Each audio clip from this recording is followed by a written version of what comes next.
صبر، شکر، توکل، اور پھر ایسے.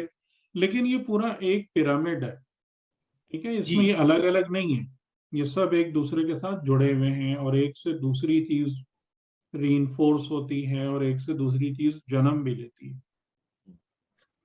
اور اگر آپ اس پروسیس میں اوپر جاتے رہیں گے تو آپ ایک چیز میں نہیں بڑھ رہے ہوں گے، آپ مطلب پیرامڈ کے طور پر ہر چیز آپ کے ساتھ چلے گی. مطلب اس طرح سے ہوگا. یعنی پیرامڈ کا صبر بھی جو آئے گا. پیرامڈ کی اگزامپل جو دی جاتی ہے نا، وہ اس لیے بہت اچھی ہے کہ اس میں آپ جتنا اوپر جاتے جاتے ہیں تو ان فیکٹ آپ کے پاس نمبر آف تھنگس کم ہوتی جاتی ہیں، لیکن آپ کے انڈر میں بہت کچھ ہوتا ہے.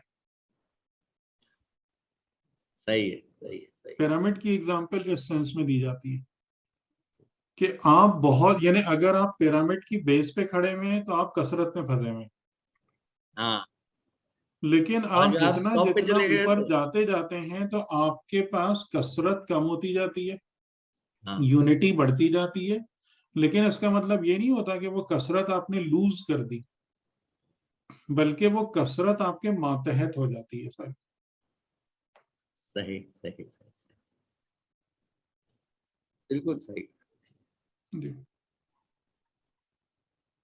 تو میں مختلف ڈیفینیشنز کی جو بات کر رہا تھا وہ سوچ رہا تھا، تو مجھے لگتا ہی ہے وہ جو آپ کی بات تھی نا کہ سارا کچھ ایک ہی نظام ہے، مطلب اس میں کوئی الگ الگ آپ کو کرنا پڑے گا تو آپ بڑی مشکل پھنس جائیں گے. یعنی اس بات پر آپ کو آنا پڑے گا تب آپ ترقی کر پائیں گے کہ نظام وحدت ہے. توحید فقط ایک خاص ایک عقیدے کا نام نہیں ہے، بلکہ توحید کا مطلب یہ ہے کہ پورا نظام زندگی جو ہے نا وہ ایک حقیقت سے جڑا ہوا ہے اور اس سے کنیکٹڈ ہے. تو جب تک آپ اس نظام توحید اور وحدت معاملہ کو اپنی زندگی میں تھرو آؤٹ نہیں پرسیو کرتے، آپ توحید تک نہیں پہنچ سکتے. نہیں پہنچ سکتے. ٹھیک ٹھیک، بالکل صحیح، بالکل صحیح. تو ہمارا جو یہ طریقہ کار ہے نا ڈیوائیڈ کرنے کا چیزوں کو، ٹھیک ہے سمجھنے کے لیے بعض اوقات آپ کو کرنا پڑتا ہے، لیکن بس اسی حد تک رہے. اگر آپ نے حقیقت کو بھی اسی طریقے سے ٹکڑوں میں بلاکس میں تقسیم کر دیا اور اس انداز سے سمجھنے کی کوشش کی تو آپ کبھی بھی صحیح جگہ پہ نہیں پہنچ پائیں گے. یہ میرا تھا کہنے کا مطلب. ہاں صحیح ہے، صحیح ہے، صحیح. اسی طرح جو نظام ولایت کا تھا وہ بھی ایک ہی ہے، مطلب بالکل آپ بالکل ایک ہی ہے، اس کو آپ نیچے نہیں کر سکتے، مطلب الگ سے شامل نہیں کر سکتے. ہاں. تو وہ ہم لوگ یہ غلطی کرتے ہیں کہ جو اصل چیز ہے، یعنی کہ جو بھی ولایت ہے وہ ولایت خدا ہے. ولایت خدا ہے. اور باقی اگر کوئی بھی ولایت ایگزسٹ کرتی ہے تو اس کے ذیل میں ہے، اس کے سائے میں ہے، اور اس کی طرف رجوع کرتی ہے. مطلب وہ اسی سے پاور ڈرائیو کرتی ہے، پاور بھی ڈرائیو کرتی ہے اور اسی کی طرف رجوع بھی کرتی ہے، اس کو جواب دے. صحیح صحیح. اس کی رجعت اسی اصل حقیقت کی طرف ہے. انہیں ولایت امیر المومنین علیہ السلام جو ہے وہ کوئی انڈیپینڈنٹلی ایگزسٹنگ چیز نہیں ہے. ہاں بالکل بالکل. بلکہ وہ ولایت خدا سے ہی اخذ ہوئی ہے، ہاں اور ولایت خدا کی طرف ہی پلٹتی ہے. بات واضح ہو رہی؟ بالکل بالکل بالکل. یہ ہے جب تک آپ اس پورے نظام وحدت کو نہیں سمجھیں گے تو آپ کی زندگی میں ہمیشہ شرک موجود رہے گا. آپ جتنی دل چاہے توحید پہ تقریریں کر لیں.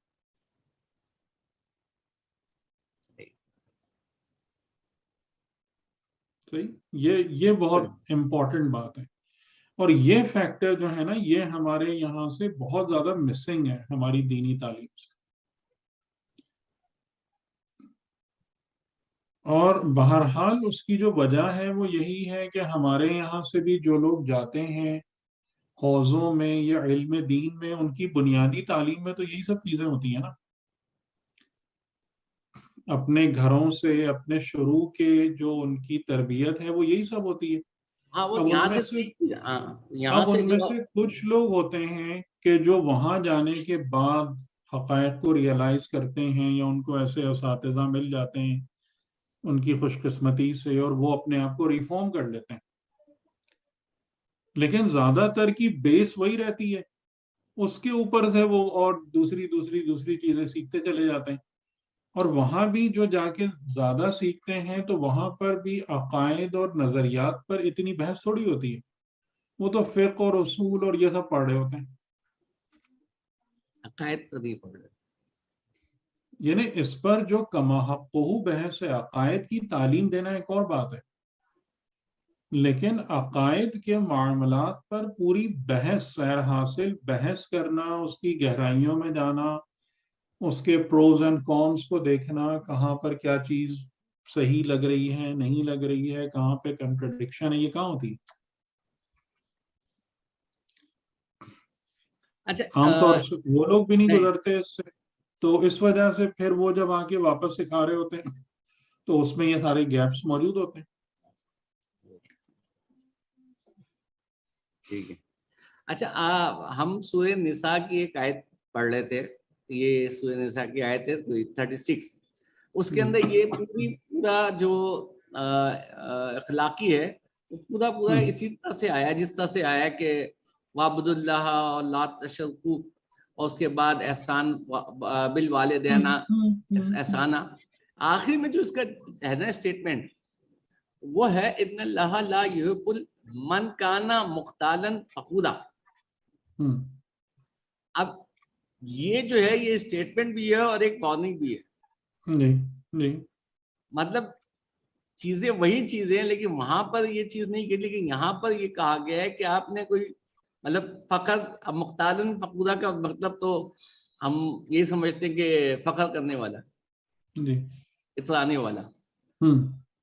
تو یہ بھی مطلب پوری دوسری جگہ پر پوری وہی چیز بیان کرنے کے بعد ابھی آپ پورا پڑھ لیں, یعنی کہ جتنا ہم پڑھیں گے نا اس کے بعد پھر آپ اپنی لسٹ بنا لیجئے گا. اچھا ٹھیک ہے, صحیح ہے, سوری. تو ابھی ہم نے پوری اخلاقیات کو پورا مکمل کیا نہیں ہے. کیا نہیں ہے, ہاں ٹھیک ہے ٹھیک ہے ٹھیک ہے. آج ہم نے کہا تھا کہ سورہ لقمان کو ہم شاید کریں گے, میں نے آپ کو ہوسٹ بنا دیا ہے, آپ دیکھ لیجئے گا. ٹھیک, صحیح.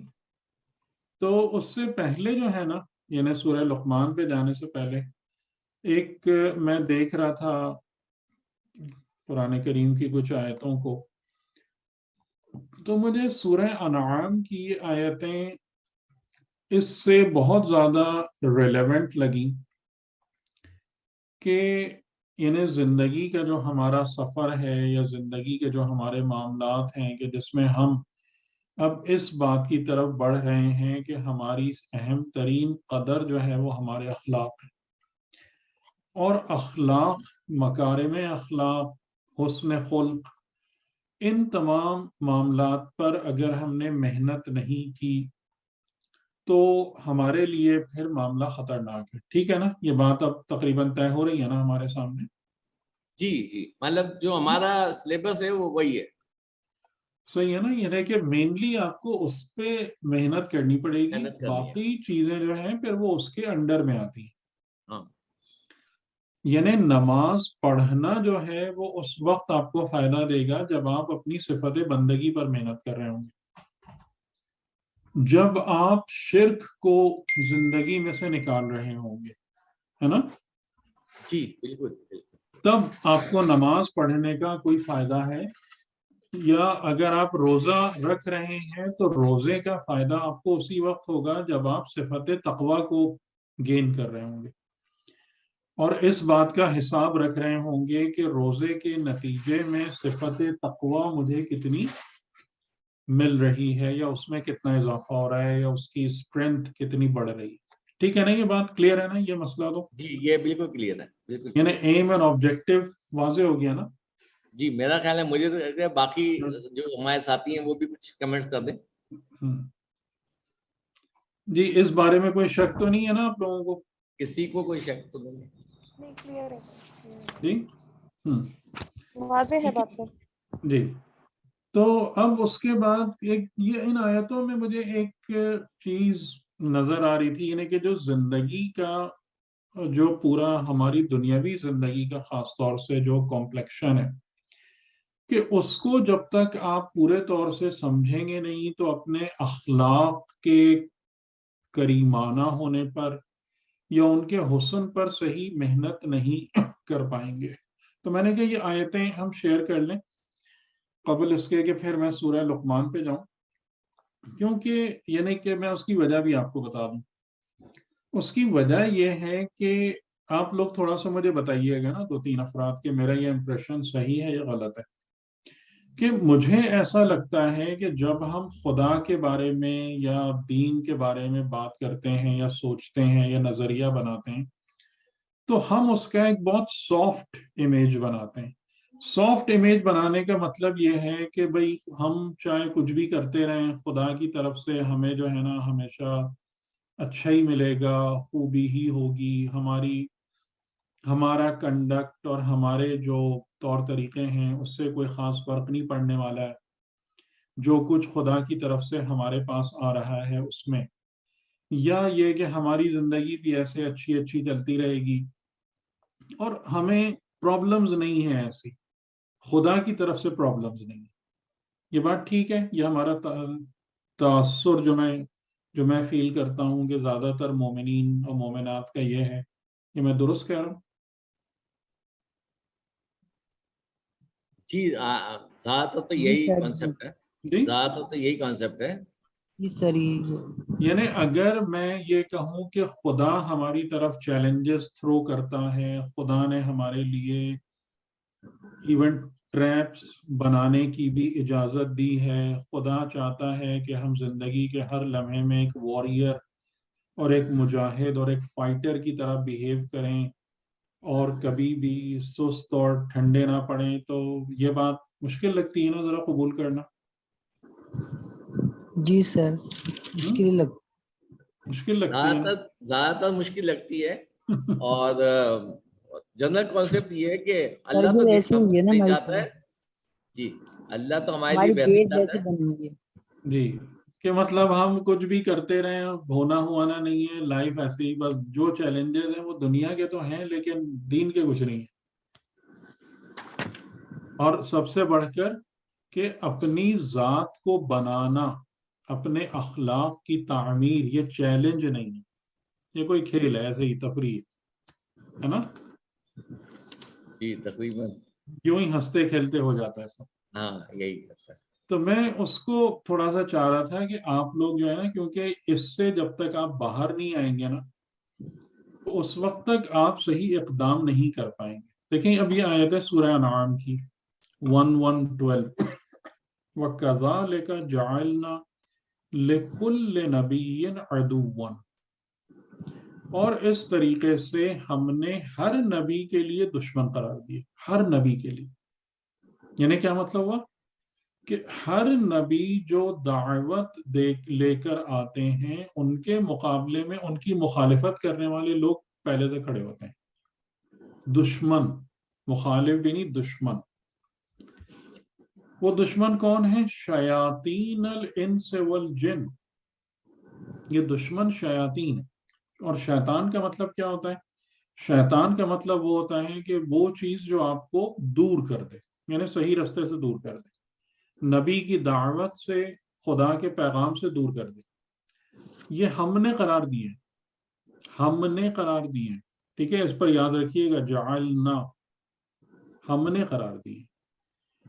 شیاطین انس و جن یوحی بعضهم الی بعض، اور جو شیاطین انس و جن ہیں یہ بھی آپس میں مل کر یہ بڑے کلوز کنٹیکٹ میں ہیں. یوحی یعنی یہ سیکریٹ میسیجنگ کرتے ہیں ایک دوسرے کی طرف.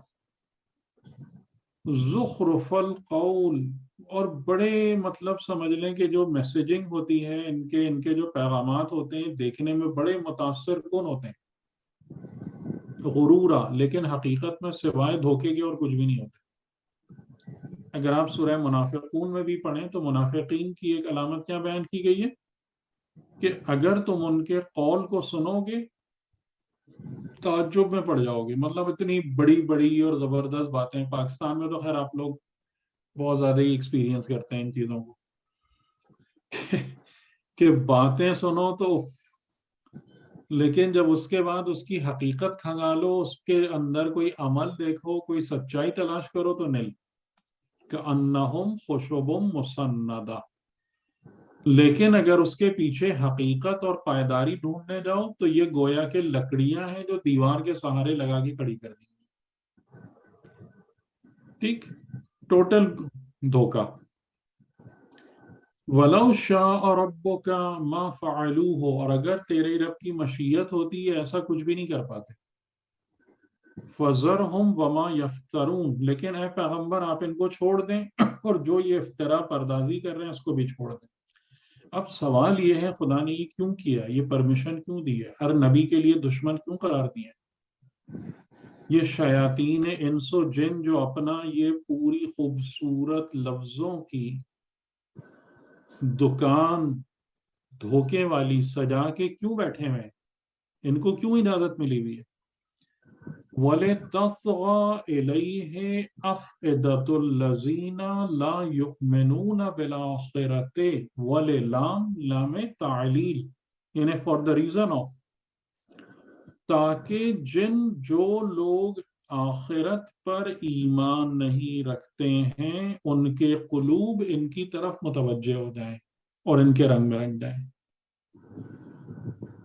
اب یہ ایک بہت بڑا چیلنج ہے یا نہیں ہے؟ بتائیں. یہ تو وہی ہے کہ جو امتحان اب لینے والی بتائیں، اب اللہ تعالیٰ نے میٹھی لائف بنا کے دی ہے ہمیں. نہیں، میٹھی لائف تو بنا کے نہیں دی ہے، تو کئی جگہ کہا ہے کہ ہم ہاں لیکن ہم جو ہیں وہ اس سختی کو فقط دنیا میں دیکھتے ہیں نا جی. لیکن ہمیں اس بات کا اندازہ نہیں ہے کہ جب آپ اسی مکارم اخلاق اور دین کی استحکام کے لیے آگے بڑھتے ہیں تو آپ کو کس سے لڑ کے وہاں تک پہنچنا پڑے گا، کس کو شکست دے کے وہاں تک پہنچنا پڑے گا؟ شیاطین انس و جن. یہ انسانوں میں سے بھی ملیں گے آپ کو، اور جنات یعنی جو نظر نہیں آتے ہیں اور جو وسوسے کے ذریعے سے آپ کو قابو کرنے کی کوشش کرتے ہیں، آپ کے اندر وسوسے پھونکتے ہیں وہ، اور وہ انسان جو آپ کو مسلسل صحیح رستے سے بھٹکانے کی کوشش کرتے ہیں. یہ دونوں ہیں شیاطین انس و جن. اور آیت بتا رہی ہے کہ ان کا آپس میں بڑا پکا گٹھ جوڑ ہے. یہ ایک دوسرے کی طرف وحی کرتے رہتے ہیں، اور وہ وحی کیا ہوتی ہے؟ وہ پیغامات ہوتے ہیں کہ جو دیکھنے میں بڑے متاثر کن ہوتے ہیں لیکن ان کے اندر دھوکے اور فریب کے سوا کچھ بھی نہیں ہوتا. تو اب آپ مجھے بتائیں کہ اس کو پکڑنے کے لیے ایک با بصیرت اور با معرفت نفس چاہیے یا نہیں چاہیے پہلی منزل پہ؟ جی سر چاہیے. تو یا اس کے بغیر چل جائے گا؟ آپ کر لیں گے ان کا مقابلہ؟ معرفت کے بغیر تو نہیں ہو سکتا نا، پہچانیں گے تو کچھ کریں گے نا. ٹھیک، آ رہی بات سمجھ میں؟ جی جی اس کو ذہن میں رکھیں. اور ایک آیت اور دیکھ لیں، وَإِن تُطِعْ أَكْثَرَ مَنْ فِي الْأَرْضِ يُضِلُّوكَ عَنْ سَبِيلِ اللَّهِ. اگر تم اطاعت کرو زمین میں جو اکثریت ہے، یعنی زمین میں بسنے والے لوگوں کی اکثریت، اگر ان کی اطاعت کرو یضلوک عن سبیل اللہ، یہ تمہیں سبیل خدا سے گمراہ کر دیں گے. اکثریت جو زمین میں ہے. اور کیوں گمراہ کر دیں گے؟ ان یتبعون الا الظن، کیونکہ یہ ظن و یقین، جیسے میں نے آپ کی خدمت میں عرض کیا تھا نا کہ عالم کی سب سے بڑی پہچان کیا ہوتی ہے کہ وہ سب سے پہلے فیکٹس کلیکٹ کرتا ہے، ازیوم نہیں کرتا. توہمات، اشتباہات، آراء یہ سب نہیں چل رہی ہوتی ہیں علم میں، یہ ہے ظن. تو اس لیے گمراہ کر دیں گے کہ نہ یہ حقائق پر جاتے ہیں، نہ پراپرلی اینالائز کرتے ہیں، نہ چیزوں کو گہرائی میں دیکھتے ہیں، کچھ نہیں، بس تھوڑا بہت اوپر سے کھنگالا اور ایک اوپینین قائم کر کے بیٹھ گئے. وَإِنْهُمْ إِلَّا يَخْرُصُونَ. اور یہ نے جھوٹ بولنے میں اور ادھر ادھر کی بیکار باتیں کرنے میں کوئی شرم و حیا نہیں ہے، کوئی مسئلہ نہیں ہے ان کو کہ یہ جو ہے نا کہ غلط بات کر دیں، اپنے آپ کو اس بات کا پابند نہ کریں کہ میں جو بولوں حق بولوں، سچ کی بنیاد پہ بات کروں، اس میں دلیل ہو، اس کا ایک پایا ہو، اس میں استحکام ہو، کچھ نہیں۔ تو اب آپ ہر ایک کے پیچھے جائیں گے یا کس کو ڈھونڈیں گے؟ کس کو ڈھونڈیں گے؟ جو صاحب علم و حکمت ہوگا، جو آپ کو علم اور حکمت کی راہ سے لے کے چلے گا اور اس راہ پہ دعوت دے گا۔ ٹھیک ہے، تو یہ بات ذہن میں رکھیے گا کہ آپ اپنے دین میں کامیابی نہیں حاصل کر سکتے جب تک کہ آپ اس چیلنج میں کامیاب نہ ہو جو شیاطین انس و جن آپ کے لیے لے کے بیٹھے ہوئے۔ اور یہ خدا نے ہر نبی کے لیے ایسے لوگ قرار دیے، ہر نبی کے لیے، لکل نبی، یعنی کسی نبی کے پیروکار بھی اس معرکے سے اور مبارزے سے مبرہ نہیں ہوئے، کسی نبی کے پیروکار۔ ٹھیک ہے، اور ان کے چنگل میں پھنستا کون ہے؟ ایسے لوگوں کے، شیاطین انس و جن کے، لا یؤمنون بالآخرت، اور یہی ارادہ خدا ہے۔ ان کو سامنے رکھنے کا ارادہ کیا ہے کہ دیکھیں دو مختلف قسم کے میگنیٹس ہیں۔ ایک میگنیٹ جو ہے وہ پیغمبر ہے، پیغمبر کے میگنیٹ کی طرف کون اٹریکٹ ہوں گے؟ جو جن کی معرفت توحید اور آخرت کے بارے میں درست ہوگی اور جو صاحبان تزکیہ ہوں گے، یہ اٹریکٹ ہوں گے پیغمبر کے میگنیٹ کی طرف۔ اور لا یؤمنون بالآخرت والے لوگ جو ہیں یہ اٹریکٹ ہوں گے شیاطین انس و جن والے میگنیٹ کی طرف۔ تو اس سے ہم کو یہ بات سمجھ میں آ رہی ہے کہ یہ دنیا کی زندگی کیوں قائم کی گئی ہے؟ تاکہ ہر انسان کو اپنی حالت اور حیثیت اور قیمت خود نظر آ جائے کہ میں کیا ہوں اور کس کیٹیگری سے بلونگ کرتا ہوں، میرا کیا مقام ہے۔ واضح ہو رہی ہے بات؟ جی جی جی جی ٹھیک، تو یہ چیلنج یعنی کہ وہ جو ان کی پل ہے، وہ جو لوگ آپ کو کھینچ رہے ہیں خوبصورت الفاظ لا کے اور پورا ایک نظام جو ہے ڈھکوسلا، لیکن اوپر سے دیکھنے میں بڑا امپریسو ہے، آپ کے دل کو لبھاتا ہے، بلکہ دل کو لبھانے سے زیادہ پراپر ورڈ ہے آپ کے جذبات کو لبھاتا ہے، آپ کو جذباتی طور پر ایکسائٹ کرتا ہے۔ اب آپ کو اس سے لڑنا پڑے گا، تب آپ پہنچیں گے کہیں۔ صحیح ہے، تو یہ بات سمجھنا کہ خدا کی طرف سے سب ٹھنڈا میٹھا مزہ ایسا نہیں ہے۔ اور اگر ہم یعنی اپنے سے پہلے گزرنے والے مؤمنین کی زندگیوں کو ملاحظہ کریں تو ان کی زندگیاں سخت تھیں یا نہیں تھیں؟ جی سر، ہم پیغمبر اکرم کی زندگی میں دیکھیں، مومنین کو، ائمہ علیہ السلام کی زندگی میں دیکھیں، ایون اپنے سامنے دیکھیں کہ اسی طریقے سے جیسے ہم مزے مزے سے چل رہے ہیں، بس کوئی فکر ہی نہیں کسی بات کی، نہ محنت نہ مشقت۔ ٹھیک ہے، تو ہمارے یہ ساتھ بات ذہن مسئلہ میں یہ ہے کہ ہم نے سوچ لیا کہ ہم نے ایمان لیا ہے، اللہ کو مان لیا زبانی طور پر، تو سب کچھ صحیح ہو گیا۔ بالکل، ویریز اس کے لیے یہ ہے کہ آپ کو کچھ کام بھی کرنے ہیں، کچھ محنت بھی کرنی ہے، کام بھی کرنے ہیں۔ اور پھر دوسرا جو ایسپیکٹ ہے نا جو میں آپ کو بتانا چاہ رہا ہوں کہ خدا کی طرف سے مطلب ایک عواقب کا مطلب ہے کہ انجام بہت خراب بھی ہے، کہ اللہ کے پاس مغفرت و رضوان بھی ہے اور عذاب شدید بھی ہے۔ تو یعنی انسان کو محنت کرنی پڑے گی، دقت کرنی پڑے گی، اور اس کا جیسے میں نے یہ آیتیں آپ کے سامنے رکھی کہ وہ خدا نے چیلنج سامنے رکھ دیا ہمارے کہ یہ نبی کی دعوت سے ہٹانے والے یہ شیاطین انس و جن ہر دور میں ہیں، ہر جگہ گھوم رہے ہیں اب اس اپنا جگہ جال لے ایک کر۔ جی اب اس جگہ ایک سوال مطلب ذہن میں آیا ہے، تو سورہ ماؤن میں جو ہے، جی سورہ ماؤن میں جو کچھ ہے جی وہ بھی تو تقریباً یہی ہے کہ مطلب جو یتیموں پر سر پہ ہاتھ نہیں رکھتا وہ بیسکلی یوم آخر کا انکار کرتا ہے. ہاں مطلب آپ کے ایکشن جو ہیں وہ ظاہر آپ کے اندر کی حالت بتا رہے ہیں، تو جو ہم نے پڑھا ہے یعنی ایکشن نہیں، اس کو اب آپ ورڈ صحیح کر لیجئے، آپ کا اخلاق، آپ کا اخلاق، تو وہ آپ بیسکلی روز آخرت کا انکار کر رہے ہیں. اور جب روز آخرت کا انکار کر رہے ہیں اس کا مطلب آپ اس کیٹیگری میں جا رہے ہیں جہاں شیاطین کی آپ پیروی کر رہے ہیں، جی جی چاہے آپ نماز پڑھ رہے ہو. بالکل بالکل بالکل. تو اب آپ کا جو مین پیرامیٹر ہے وہ آپ کا اخلاق ہے، آپ کی ہاں صفات ہیں. صفات ہے یہ نہیں بیسکلی. کہ آپ ظاہری طور سے کیا کر رہے ہیں. صحیح. بالکل صحیح، بالکل صحیح.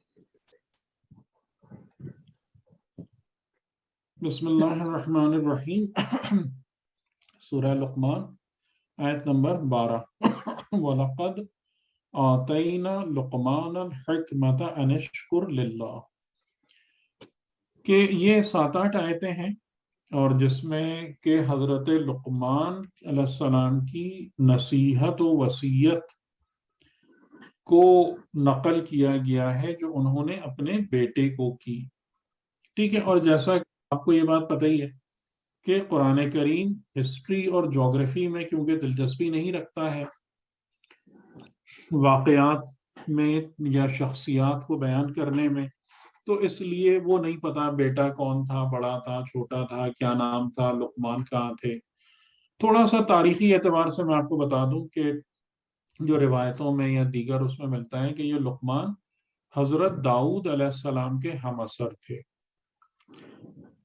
اور شاید حبش کے رہنے والے تھے، انہیں بلیک تھے اور ان کا اور غلام تھے پہلے، اور جس شخص کے پاس یہ غلام تھے تو وہاں وہ ان کی حکمت سے بہت متاثر ہوا اور پھر شاید پھر اس نے انہیں آزاد کر دیا اور وہ کیا، اور بعد میں بہرحال ان کی بڑی مطلب ایک حیثیت اور شہرت اور لوگوں کی نظر میں ایک بہت اچھا مقام تھا. تو جیسے چھٹے امام سے بھی جب پوچھا گیا، اور حکمت کا میں نے پچھلی دفعہ آپ کو بتا دیا تھا نا، حکمت کی اہمیت اور حیثیت. جی وہ ہم نے جی پچھلی دفعہ، ہاں جی جی، حکمت کا مقام بتا دیا تھا نا کہ مقام، حکمت بالکل کتنی عظیم نعمت. یعنی یوں سمجھ لیجئے کہ انسانی کمال میں شاید چوٹی ہے جی کہ اگر ایک انسان صاحب حکمت ہو جائے. اور اس کی دلیل بھی رسول خدا کا وہ جملہ ہے کہ انا مدینۃ الحکمہ وہی الجنہ وانت یا علی بابھا. یہ انا مدینۃ العلم میں یہ نہیں کہا ہے کہ یہ علم جنت ہے، کیونکہ عالم جو ہے وہ گمراہ بھی ہوتے ہیں اور گمراہ کرتے بھی ہیں، لیکن انا مدینۃ الحکمہ کہ میں حکمت کا شہر ہوں اور حکمت جنت ہے. وَأَنْتَ يَا عَلِيٌّ بَابُهَا. ٹھیک. تو اس کی اہمیت اب آپ کے سامنے روشن ہونا چاہیے. تو لقمان کا بیک گراؤنڈ یہ تھا، اور چھٹے امام نے ان کو بتایا وہی 2 صفات جو رسول خدا کے قبل از بعثت سب سے زیادہ پرومیننٹ تھی، کہ لقمان کیوں کر حکمت کے درجے تک پہنچے، بصدق الحدیث واداء الامانہ. اور حدیث کا معنی یہ ہے کہ ہر وہ چیز جو آپ سے سرزد ہو، ہر وہ چیز جو آپ سے نکلے، آپ سے برآمد ہو، وہ حدث ہے. ٹھیک ہے. خالی آپ کا قول نہیں، ہر چیز جو آپ سے باہر نکلے اس کی سچائی اور بے اداء الامانہ، اور امانت کی ادائیگی. اور امانت کی ادائیگی میں بھی جو ہے نا، جو ایک چیز بڑا زیادہ ضروری ہوتی ہے وہ انسان کی ٹروتھ فلنس ہوتی ہے. یعنی ادائیگی امانت آپ کو لگے گا کہ یہ ظاہری صفت ہے، ٹھیک ہے، عمل ہے، صفت نہیں. آپ کو لگے گا ظاہراً کہ یہ عمل ہے، لیکن یہ ادائیگی امانت ذات کی سچائی پر منحصر ہوتی ہے نہیں ہوتی. جس انسان کی ذات میں سچائی نہ ہو وہ امانت کا ادا کرنے والا بنے گا؟ نہیں سر. ٹھیک. تو ٹروتھفلنس جو ہے نا ذات کی سچائی یہ ڈائریکٹلی لنک کرتی ہے امانت داری سے. تو امام علیہ السلام نے فرمایا کہ لقمان کو حکمت پر پہنچانے والی یہ دو معاملات اور صفات تھے، صادق اور امین، صداقت اور امانت و دیانت. تو اس سے اس کی اہمیت کا آپ اندازہ کر لیں. ٹھیک ہے، یہ ان کا بیک گراؤنڈ تھا، اور قرآن کریم خود اس کو اٹیسٹ کر رہا ہے کہ ہم نے لقمان کو حکمت دی. اور ظاہر ہے کہ جو کتاب تا قیامت باقی رہنے کے لیے نازل ہوئی ہے، اس میں اگر کسی ہستی کا نام پریزرو ہو، تعریفی کلمات اس کے لیے ادا کیے جائیں، بلکہ اس کے نام پر ایک سورہ موجود ہو، تو یہ بہت بڑا آنر ہے، بہت بڑا آنر ہے. اور یہ کہ وہ پرسنالٹی جو ہے وہ پیغمبر بھی نہیں، بغیر پیغمبر ہوتے ہوئے. تو اسی وجہ سے آیت اللہ حسن زادہ آملی کا ایک جملہ اس میں انہوں نے لکھا ہے کہ حکمت اور نبوت جو ہے نا وہ مطلب اس کا قریب قریب ہے بہت. ٹھیک ہے، جو انسان حکیم ہے، واقعاً جو حکیم ہے، جیسے لقمان کہ جن کو کہا کہ یعنی ہمارے ڈیزگنیٹڈ حکیم نہیں، بلکہ جسے خدا نے حکمت دی ہے، تو یہ مقام نبوت سے زیادہ دور نہیں ہے یہ درجہ. تو وَلَقَدْ آتَيْنَا لُقْمَانَ الْحِكْمَةَ، اور جب بھی کوئی نعمت آئے گی تو نعمت کا پہلا تقاضا ہے شکر، انشکر للہ. اور شکر آپ کو یاد ہے، ہم نے آپ کو بتایا تھا کہ 4-5 ارکان ہیں شکر کے صبر کے، یاد ہے ارکان شکر؟ میرا نہیں خیال آپ نے جی ایکسپلین کیا، میرا نہیں خیال آپ نے ایکسپلین کیا ہے اس کو. کیونکہ یہ جتنے بھی معاملات ہیں نا، جیسے وہ تو بہت مشہور وہ ہے نا کہ امام علی علیہ السلام کے سامنے کسی نے کہا استغفر اللہ، جی جی، تو آپ نے فرمایا تیری ماں تیرے غم میں بیٹھے کہ تجھے پتا بھی ہے کہ استغفار کہتے کس کو ہیں. تو وہ بندہ خود ہی حیران ہو گیا کہ اچھا استغفار میں بھی کچھ ہے. تو پھر آپ نے 6 چیزیں بتائی تھیں. ایسے ہی ہر ان صفت کے صبر کے ارکان ہیں، شکر کے ارکان ہیں، کہ یہ نہیں ہے شکر کا مطلب الحمدللہ بولنا نہیں. شکر کا مطلب، شکر کے ارکان کیا ہیں، آپ لوگ چاہے تو نوٹ کر لیں، کیونکہ پھر یہ درس بہت سارے دروس میں کھو جائے گا تو آپ پھر نہیں ہاں جی وہ کر پائیں گے. میں کہ شکر کے ارکان کیا ہیں؟ نمبر 1 کہ انسان نعمت کی معرفت رکھے، نعمت کو پہچانے. ٹھیک، نمبر 1 نعمت کی معرفت رکھتا ہو. جتنی زیادہ معرفت ہوگی اتنا ہی شکر کا معیار بلند ہو جائے گا. اس کے بعد نمبر 2 نعمت کی حفاظت کرے، اس کو ضائع ہونے سے بچائے. نمبر 3 نعمت کا صحیح استعمال کرے، اس نعمت کو استعمال کرے صحیح راہ پر، صحیح راستے میں، یعنی کہ اس کو غلط راہ میں یوز نہ کرے. یعنی جیسے مثال کے طور پر کہا جاتا ہے نا علم ایک بہت بڑی نعمت ہے، تو آپ جو عالم ہے اس کو اس بات کا دھیان رکھنا پڑتا ہے کہ میں کتنا علم کس کو دوں. صحیح ہے، کیونکہ علم اگر آپ کسی کے ضرر سے زیادہ کسی کو بھرا دیں وہ بھی ظلم ہے، جو اگر حقدار ہے اس کو نہ دیں وہ بھی ظلم ہے. تو نعمت کا صحیح استعمال. اس کے بعد نعمت کے برکتوں میں دیگر انسانوں کو شریک کرنا، نعمت کے استعمال میں خود غرض نہیں ہونا، اس نعمت کے پھل، اس کے ثمرات کو دوسرے لوگوں تک بھی پہنچانا، ان کو بھی اپنے ساتھ شامل کرنا. اور پھر اس کے بعد یہ کہ نعمت کو اپنے بعد آنے والے لوگوں کے حوالے کرنا، اس امانت کو آگے سونپ دینا کہ یہ ایک قسم کی امانت بھی ہے. جیسے اس میں خالی ہم ایک ہی نعمت کا خیال رکھتے ہیں، مال و دولت، جی جی، کہ بس لیکن یہ جو ہے نا یہ نعمت آگے چلی جائے، اولاد تک چلی جائے، فلاں تک، باقی کسی چیز کی کوئی فکر نہیں.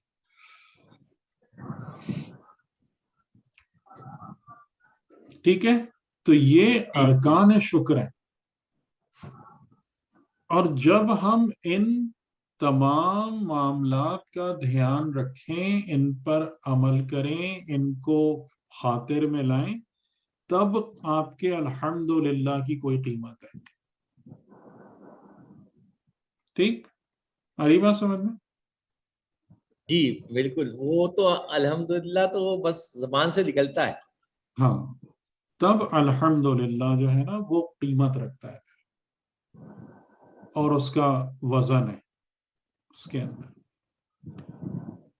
تو انشکر للہ، اللہ کا شکر کرو. لیکن اس جملے سے یعنی قرآن کریم کا جو ایک بڑا مخصوص انداز ہے وہ یہ ہے کہ بہت ساری جگہوں پر جو سوالات اٹھتے ہیں ایک بیان سے تو فوراً ہی اس کا جواب بھی اگلے فقروں میں مل جاتا ہے. آپ نے یہ چیز محسوس کی ہے؟ جی تقریباً جواب مل جاتا ہے. تو اب یہ انشکر للہ کا جو امر آیا، حکم آیا، تو اب یہاں سے سوال کیا پیدا ہو رہا ہے؟ کیوں کریں سے زیادہ سوال یہ پیدا ہو رہا ہے کیا خدا کو ہمارے شکر کی کوئی ضرورت و حاجت ہے؟ تو اس کا جواب فوراً کیا آیا؟ وَمَن یشکر، اور جو شکر کرتا ہے، فَإِنَّمَا يَشْكُرُ لِنَفْسِهِ، تو پس یقیناً وہ شکر کرتا ہے اپنے نفس کے لیے. خدا کے لیے کچھ نہیں ہے اس میں. خدا کو تمہارے نہ شکر کی حاجت ہے نہ اس کو اس سے کوئی مسئلہ لاحق ہے. وَمَن یشکر، اگر جو بھی شکر کرتا ہے، شکر گزار بنتا ہے، فَإِنَّمَا يَشْكُرُ لِنَفْسِهِ، اپنے نفس کے لیے. اور اپنے نفس کے لیے وہ جو سورہ ابراہیم کی آیت ہے، لَإِن شَكَرْتُمْ لَأَزِيدَنَّكُمْ، وہ بھی بتا دیا کہ تمہارے نفس کو کیا فائدہ ہوگا. ٹھیک ہے، اس آیت کا کیا ترجمہ ہوگا؟ لَإِن شَكَرْتُمْ لَأَزِيدَنَّكُمْ، اگر تم اللہ کا شکر کرو گے تو تم صرف اپنے لیے، اپنے نفس کے لیے شکر کرو گے. مطلب جو زیادہ ہو شکر جائے، فائدہ ہے وہ اپنے لیے ہے، تمہارے زیادہ نفس کے لفظ ہے نا، لَأَزِيدَنَّكُمْ. اضافہ ہو جائے. جی تمہارا اضافہ.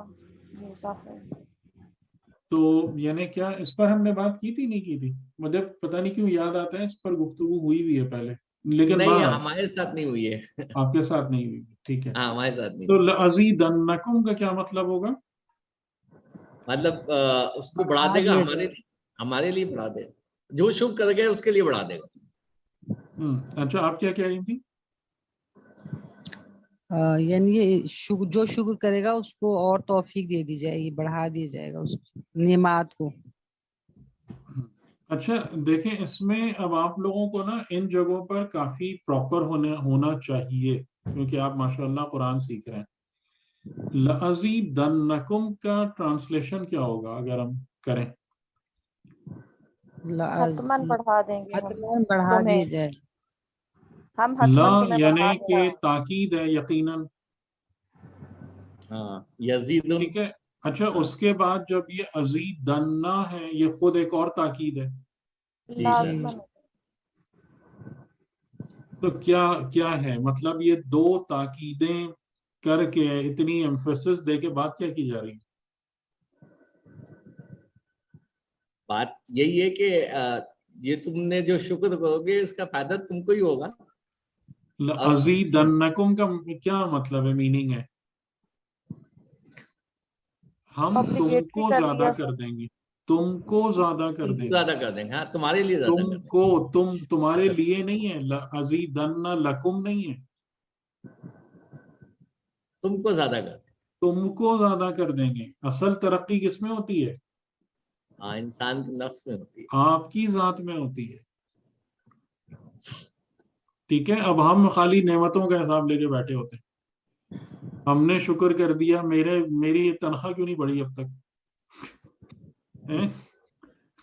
یہ وعدہ خدا نے کب کیا ہے کہ نعمتوں کو زیادہ کریں گے؟ ہے یہ بات وہاں پہ؟ نہیں مطلب وہ تو یہ کیا کہ اگر تم شکر کرو گے تو ہم تمہارے اوپر نعمتوں کو زیادہ کر دیں گے، آیت یہ بول رہی ہے؟ نہیں، یہ نہیں کہہ رہی. ٹھیک ہے، کس کو زیادہ کر دیں گے؟ تم کو زیادہ کر دیں گے. یعنی تم کو زیادہ کرنے کا مطلب کیا ہوگا؟ تمہارا اخلاق بہتر ہو جائے گا، تمہاری صفات بہتر ہو جائیں گی، تمہاری بصیرت بڑھ جائے گی، تمہاری معرفت ترقی یافتہ ہو جائے گی، تم کو زیادہ کر دیں گے. یہ ہے فائدہ شکر. اور یہ آیت اس کو بتا رہی ہے نا، فَإِنَّمَا يَشْكُرُ لِنَفْسِهِ، اس کا فائدہ تمہارے اپنے نفس کو. اور وَمَنْ كَفَرَ، اور جو انکار کر دے. تو خدا یہ کہیں بھی نہیں کہہ رہا کہ اس میں نہ اس آیت میں نہ اس آیت میں کہ ہم اس کو عذاب دے دیں. ٹھیک ہے، اب یعنی اصل میں دیکھیں ایک بات جو ویسے ہی سمجھنے والی ہے کہ اگر کوئی بندہ کسی خطرناک رستے پر سفر کر رہا ہے، ابھی ہم نے دیکھ لیا نا سورہ انعام کی آیتوں میں کہ ہمارے پیچھے کون لگے ہوئے ہیں ہر وقت؟ شیاطین انس و جن ہر وقت لگے ہوئے ہیں. تو آپ کو ہر وقت پروٹیکشن کی ضرورت ہے یا نہیں ہے؟ بالکل ہے، ہر وقت ہے نا، ہر وقت ہے، کیونکہ وہ اور تو یہ شیاطین انس و جن وہ ہیں کہ جو آپ کو تو پتہ بھی نہیں چلتا ان کا کہ یہ کہاں پہ بیٹھے ہوئے ہیں، کون ہیں، کدھر سے آ رہے ہیں. اور شیاطین جن جو ہیں وہ تو آپ کے دل میں سے آتے ہیں وسوسے کی شکل میں. ایسے ہی ہوتا ہے نا. بالکل. تو آپ کو ہر وقت پروٹیکشن چاہیے. اب جو ومن کفرا ہے نعوذ باللہ، جس نے انکار کر دیا، تو یعنی اس نے کہہ دیا کہ جی مجھے آپ کی پروٹیکشن نہیں چاہیے، یا اللہ مجھے آپ کی پروٹیکشن نہیں چاہیے. خدا بھی کہے گا ٹھیک ہے مت لو. تو کیا حشر ہونا ہے اس کے بعد؟ کیا خدا کو الگ سے کوئی سزا دینے کی ضرورت ہے ایسے انسان کو؟ نہیں، وہ خود ہی گناہے پڑ جب جائے گا. سارے پھاڑ کھانے والے درندے جنگلی جانور آپ کے گرد گھیرا ڈال کے کھڑے ہوئے کہ موقع ملتے ہی اس کی تکہ ووٹی کریں، اور کوئی انسان کہے نہیں جی مجھے آپ کی پروٹیکشن نہیں چاہیے، آپ بہت کام کراتے ہیں، آپ ہمیں بہت مشکل میں ڈال دیتے ہیں، ہمیں نہیں چاہیے آپ کی پروٹیکشن، تو کہاں جائے گا پھر انسان؟ تو خدا کا جواب بھی یہ فَإِنَّ اللَّهَ غَنِيٌّ حَمِيدٌ، کہ ہمارا کیا مسئلہ ہے، یہ تو تمہارا مسئلہ ہے. پرابلم تمہارے ساتھ ہے، ہمارے ساتھ تھوڑی ہے. ٹھیک ہے. تو اس لیے بہت کم جگہوں پر یہ ایسا آپ کو ملے گا کہ یعنی کہ جو اگر تم نعمتوں کے منکر ہو یا نہیں ہو تو ہم تمہیں پنش کریں گے. یہ ضرور ملے گا کہ تم شکر گزار ہو تو بہت بینیفٹس، نہیں ہو تو ٹھیک ہے اپنے حال پہ جاؤ. خدا کو پرواہ نہیں ہے ان لوگوں کی کہ جو خدا کی اس پیشکش کو ٹھکرا دیں، کیونکہ یہ پیشکش تو ہمارے ساتھ بائی برتھ ہے کہ ہم تمہیں بچائیں گے، ہم تمہیں حفاظت سے لے کے چلیں گے. لیکن انسان اگر خدا نخواستہ اس کو ریجیکٹ کر دے اس پیشکش کو، تو پھر وہی ہے کہ فَإِنَّ اللَّهَ غَنِيٌّ حَمِيدٌ. ٹھیک، یہ بات سمجھ میں آ گئی. تو جو انسان حکیم ہے وہ کیا ہوتا ہے؟ اس کی ایک صفت سامنے آ گئی، شکر گزار، عبد شاکر ہوتا ہے. جی سر، شکر کرنے والا بندہ ہوتا ہے ہر حال. تو یہ حکمت کی ایک علامت کے طور پر. اچھا، اور ایک اس سوال میں ایک سوال میں کر لوں پھر آپ کر لیجیے گا کہ زندگی میں شکوے شکایتیں کرنا اور بے چین رہنا، حالت اضطراب میں ہونا، مضطرب رہنا، یہ شکر کے منافی ہے یا کمپیٹیبل ہے؟ کمپیٹیبل ہے. یعنی شکر کے ساتھ ہونا چاہیے، یہ سب چیزیں چل سکتی ہیں یا نہیں سر چل سکتی؟ اگر کسی غلط چیز کو بھی پہچان کر اور اس پر پریشان ہو رہا ہے تو میرا خیال ہے یہ بھی ایک نہیں مطلب غلط چیز یعنی کہ جو انسان کا اضطراب ہے اپنی ذات میں، حالات سے، واقعات سے، مختلف چیزوں سے، ہوتا ہے اور پریشانی، یہ جزع، فضا، شکایت کرنا، ہاں شکایت ہو سکتی ہے یہ لیکن بندے شاکر کی حالت سے یہ چیز نہیں ساتھ ہوگی. ہم آہنگ ہے یا نہیں ہے؟ نہیں سر نہیں ہے. ٹھیک ہے، تو جہاں پر آپ کو جزع، فضا، شکوے، شکایتیں، اضطراب ملے گا تو اس کا مطلب ہے کہ ابھی نفس میں شکر گزاری والی صفت نہیں. جاگزین نہیں ہوئی. یعنی شکر کے ہو سکتا ہے کہ کچھ جگہوں پر انسان ہو، کچھ لیولز پر ہو، لیکن حقیقتاً بندہ شکر گزار اور صفت شکر ابھی پیدا نہیں ہوئی. ٹھیک ہے، یہ بھی ذہن میں رکھیے گا. اب اس کے بعد آیت جی اب آپ کچھ پوچھ رہے تھے. نہیں میں ابھی یہاں پر اپنی تسلی کے لیے پوچھنا چاہ رہا تھا یا اپنے اطمینان کے لیے، اس کے بھی درجات ہوں گے جیسے تقویٰ کے درجات تھے؟ ہاں ہر چیز کے درجات، بالکل ہر چیز کے درجات کہ ہر آپ کس صفت، لیول پہ، ہر صفت کے صفت کے درجات. درجات. جی. وَإِذْ قَالَ لُقْمَانُ لِابْنِهِ، کہ اب یہ وہ 7-8 آیتیں ہیں کہ جس میں خدا قول لقمان کو بیان کر رہا ہے، کہیں ڈائریکٹ اسپیچ میں، کہیں انڈائریکٹ اسپیچ میں. ڈائریکٹ اور انڈائریکٹ کا مطلب تو فرق تو سمجھتے ہیں نا جی جی، کہ ایک کہیں ڈائریکٹ ہے دوسرے کے الفاظ کو اپنے لفظوں میں بیان کر دیا جاتا ہے اور کہیں بالکل انورٹڈ کاماز کے اندر اسی کے لفظ دہرا دیے جاتے ہیں. تو دونوں طریقوں سے لقمان کی نصیحت کو بیان کیا گیا ہے. وَإِذْ قَالَ لُقْمَانُ، اور یہ لقمان کس سے بات کر رہے تھے؟ لِابْنِهِ، اپنے بیٹے سے کہہ رہے تھے. کس حالت میں تھے؟ وَهُوَ يَعِظُهُ، اس کو واعظ کر رہے تھے، نصیحت کر رہے تھے. تو اس سے ایک بات تو فوراً سمجھ میں آ گئی کہ بھائی اپنی اولاد، یہ واعظ و تبلیغ خالی دوسروں کے لیے نہیں ہوتی، ایسے ہی ہوتا ہے نا کہ اپنے گھر میں تو ہم سب چل رہے ہوتے ہیں اپنے مزے سے، اور جتنی بھی زیادہ تبلیغات ہیں نا وہ ساری دوسروں کو سنا رہے ہوتے دوسروں کے لیے ہوتی ہے. ہیں. تو واعظ اور تبلیغ پہلے گھر کے لیے، اپنی اولاد کے لیے ہے، زوجہ کے لیے ہے، شوہر کے لیے ہے. جو اچھی بات آپ کو پتہ چلے وہ پہلے اپنے گھر والوں کو بتائیے، ان کو تبلیغ کیجئے، واعظ کیجئے، پھر باہر جائیے. صحیح. وَهُوَ يَعِظُهُ، جب اپنے بیٹے سے بات کر رہے تھے اور حالت واعظ میں تھے، نصیحت میں تھے. یا بنیا، اے میرے بیٹے. اچھا اب یہ تو ہمیں پتہ ہی ہے کہ قرآن کریم کے ایک ایک لفظ میں حکمت ہے اور اس کا ریزن ہے. اب دیکھیں اس ڈیٹیل کے ساتھ بات ہو رہی، یا بنیا، میرے، اے میرے بیٹے. کیوں خدا نے اس کو کہا؟ اس کے بغیر کیوں نہیں بیان، کیوں نہیں سنایا اس کے بغیر؟ یا بنیا خاص طور سے بیان کرنے کی کیا ضرورت؟ صحیح، اس کی وجہ تو یہ ہے کہ اس بیٹے کو مطلب بہت اچھی طریقے سے سمجھانا ہے، مطلب اس کو بھی تعظیم دے کے، عزت دے کے بتانا ہے.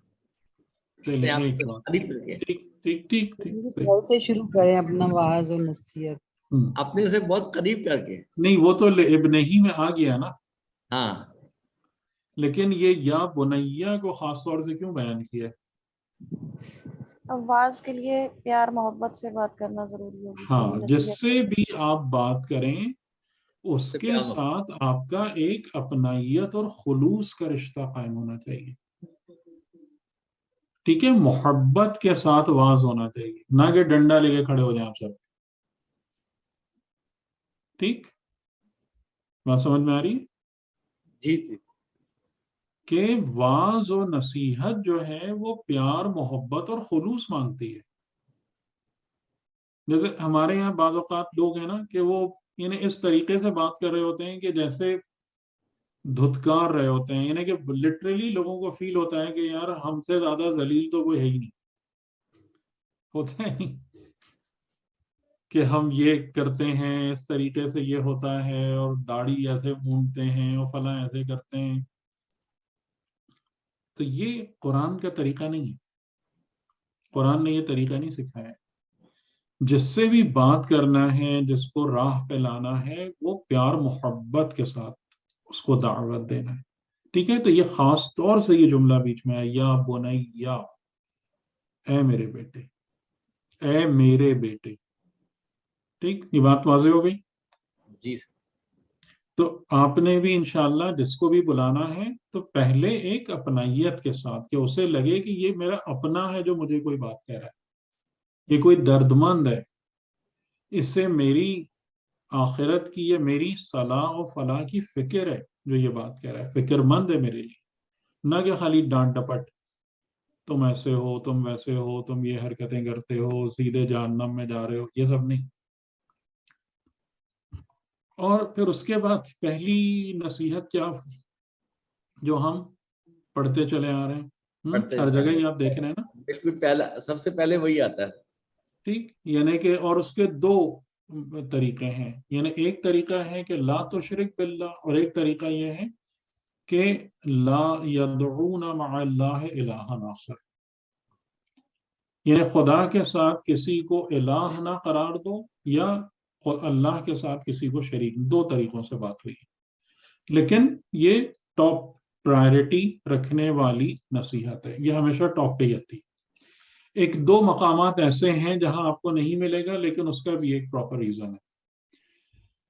لا تشرک باللہ، اور یہاں پر شرک کے حوالے سے ایک اور جملہ جو ان دو جگہوں پہ نہیں تھا، جو یہاں پر ہے، ان الشرک لظلم عظیم، کہ بے شک شرک کیا ہے؟ ظلم عظیم. اور میں آپ سے پوچھوں، شرک ظلم عظیم کیوں ہے؟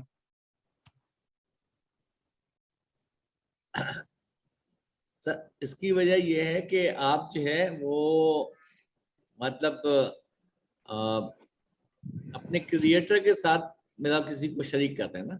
نہیں تو ظلم عظیم کیوں ہے؟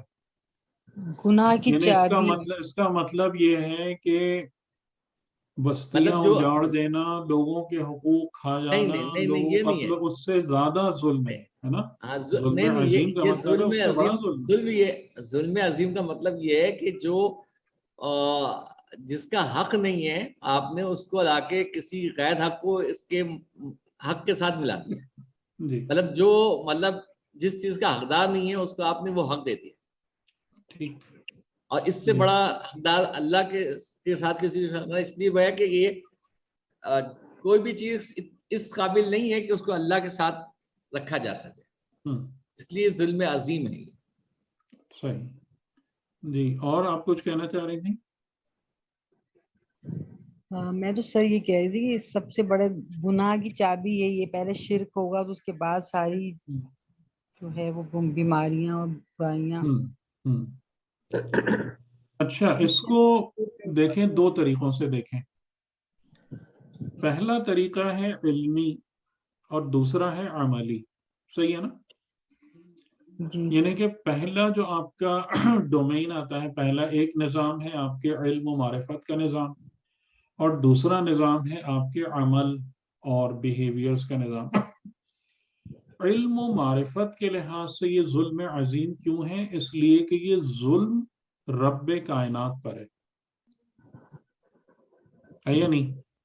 یہ ظلم کس پر کر رہے ہیں انسان؟ جی بالکل. آئی بات سمجھ میں؟ بالکل.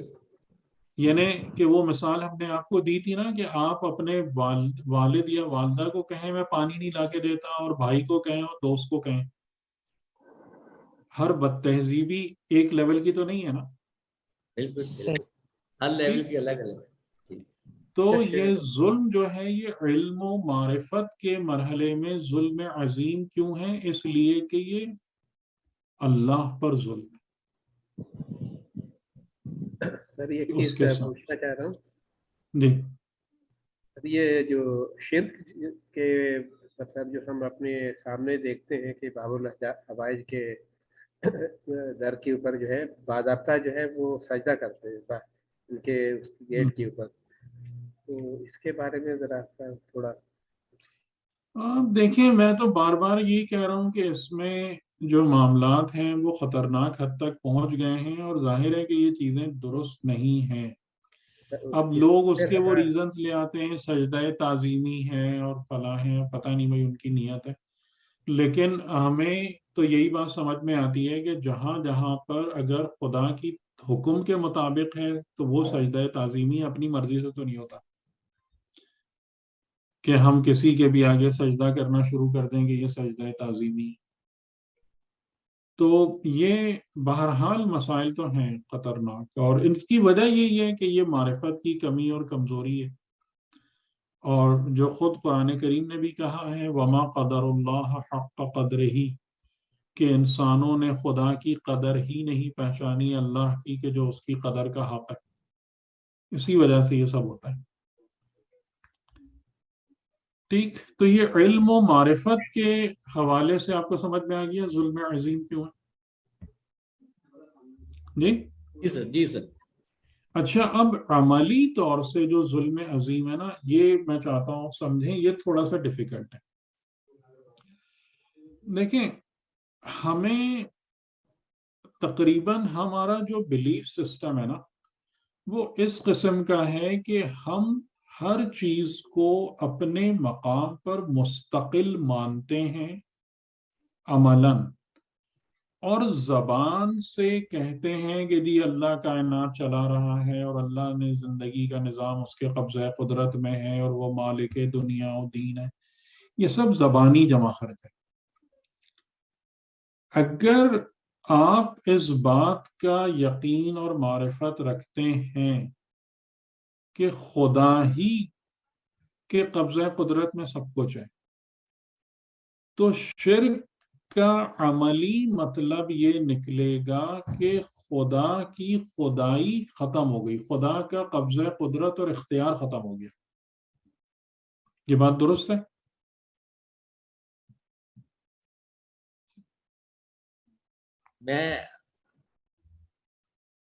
یعنی مثال کے طور پر چلیں میں آپ کو ایک مثال دے دوں. سمجھا سر، جی میں مثال دے دوں. میرا گھر ہے، میں اپنے گھر کے سیاہ سفید کا مالک ہوں. جی جی بالکل، میرے ساتھ رہیے گا آپ لوگ. جی جی بالکل. کہ میں اپنے گھر کے سیاہ سفید کا مالک ہوں. میں اس بات میں ہر چیز کے کیا معاملات ہیں، کیسے چل رہے ہیں، کون آ رہا ہے، کون جا رہا ہے، کس سے ملنا ہے، نہیں، ہر چیز میرے اختیار میں نا. بالکل. آپ کے گھر میں کوئی برابر سے آ جائے میرے اور میرا شریک کار بن جائے، میرے گھر کا کیا ہوگا؟ میری ڈیسیشن پاور رہے گی اس طریقے سے؟ نہیں رہے گی، نہیں رہے گی. میں اس طریقے سے گھر کے امور اور نظام کو رن کر سکوں گا جیسے پہلے کر رہا تھا؟ نہیں. تو پھر عملاً کیا ہوگا کہ عملاً یہ ظلم عظیم کیوں ہے کہ اگر کوئی نعوذ باللہ خدا کا شریک ہو گیا تو یہ کائنات ہی ختم ہو جائے گی. بات سمجھ میں آ رہی ہے؟ بالکل صحیح صحیح. تو یہ ظلم عظیم. اچھا، اور کیونکہ ہم سمجھتے ہیں زمین اپنے اس پہ چل رہی ہے، آسمان اپنے اس پہ چل رہے ہیں، ہماری زندگی اپنے ڈگر پہ چلی جا رہی ہے. خدا کو تو ہم ویسے ہی جیسے کہتے ہیں نا تعظیماً خالق و مالک مانا ہوا ہے. اگر آپ حقیقتاً اس بات کو سمجھتے ہیں کہ وہی مدبر الامور ہے، وہی حی و قیوم ہے، تو اگر اس کے ساتھ نعوذ باللہ عملاً شرک ہوا تو یہ تو زندگی ختم ہو جائے گی. ہوگا ہی نہیں ہوگا. بالکل بالکل. تکاد السماوات ان یتفطرن، قرآن کریم میں ہے یہ، میں خیال سورہ شورى یا سورہ دخان میں، کہ انہوں نے یہ کہا کہ خدا نے بیٹا بنا لیا. اس سے یہ یعنی اگر یہ قول ہے تو یہ آسمان و زمین اپنی بنیادوں سے اکھڑ کے ختم ہو جائیں گے.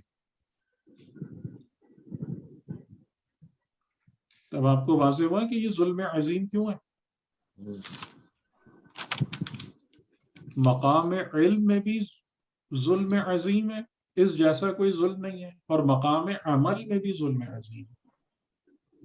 کیونکہ اس ظلم کا مطلب یہ ہے کہ اگر ایسی کسی بھی اپرچونٹی کو یا پاسبلٹی کو انٹرٹین کر لیا گیا تو زندگی اپنی بنیادوں سے ختم ہو جائے گی. کیونکہ خدا کون ہے؟ خدا اوپر سے کریٹر نہیں ہے، خدا حی و قیوم ہے. خدا ہی زندگی ہے اور خدا ہی کے بل بوتے پر پوری زندگی قائم ہے. اگر وہاں پر گڑبڑ ہو گئی تو نہ حیات ہے نہ قیام ہے، قصہ ختم. تو اب اندازہ ہو رہا ہے آپ کو کہ یہ ظلم عظیم کا جو ورڈ آیا کیوں آیا؟ اسی لیے وہ اس کو آیت الکرسی کو کہتے ہیں کہ جی آیت الکرسی کا اسی لیے وہ ہے. آیت الکرسی کے اندر بہت گہرے معارف ہیں. یہی معرفت ہے نا سر. جی نہیں وہ آگے بھی ہے لیکن بہت گہرے معارف یہ میں اس سے ذہن میں ایک چیز آ گئی کہ وہ بھی ہے، مطلب آپ اس کو اس سے لنک کر سکتے کر رہے ہیں کیونکہ حی القیوم بھی ہے اور وہ وسع کرسیہ السماوات والارض، یہ بھی آپ کو بات سمجھا رہی ہے کہ آسمانوں اور زمین پر اس کی کرسی قائم ہے اور چھائی ہوئی ہے.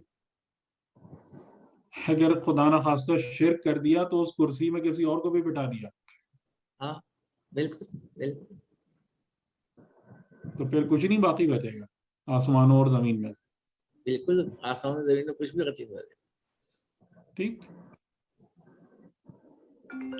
اور یہ مسلسل ہے، مطلب یہ نہیں ہے کہ کر کے چھوڑ دیا ہے، مطلب مسلسل ہے. جی جی یہ تو پوری زندگی اپنی بنیادوں سے ختم ہو جائے گی. بالکل ختم ہو جائے گی. ٹھیک چلیں آج یہاں تک روکتے ہیں ٹھیک ہے انشاءاللہ. پھر آپ لوگ بتائیے گا آج اٹینڈنس کم رہی؟ ہاں آج اٹینڈنس کم رہی. میں ابھی میسج ڈالوں گا گروپ میں، ابھی میں نے نوٹ کر لیا تھا بھی انشاءاللہ میں ایک میسج ڈالتا ہوں گروپ میں کہ بھائی اٹینڈنس کو امپروو کریں. ہاں دیکھ لیں، وہ مجھے اندازہ ہے سحری میں اٹھنا تھوڑا سا وہ دشوار تو ہوتا ہے بعض اوقات. نہیں اصل میں سحری کے بعد ہماری ایک چھوٹی سی کلاس بھی ہو جاتی ہے، وہ تقریباً 7 بجے تک چلتی ہے گرامر کے حساب سے، تو شاید اس کی وجہ سے بھی تو اس کے بعد نیند زیادہ آ جاتی ہے. ہاں پھر نیند کی وجہ سے لیکن انشاءاللہ مطلب ایک میسج ڈالوں گا میں. کوئی نہیں مسئلہ. صحیح. خدا حافظ. خدا حافظ. اللہ حافظ. جزاک اللہ.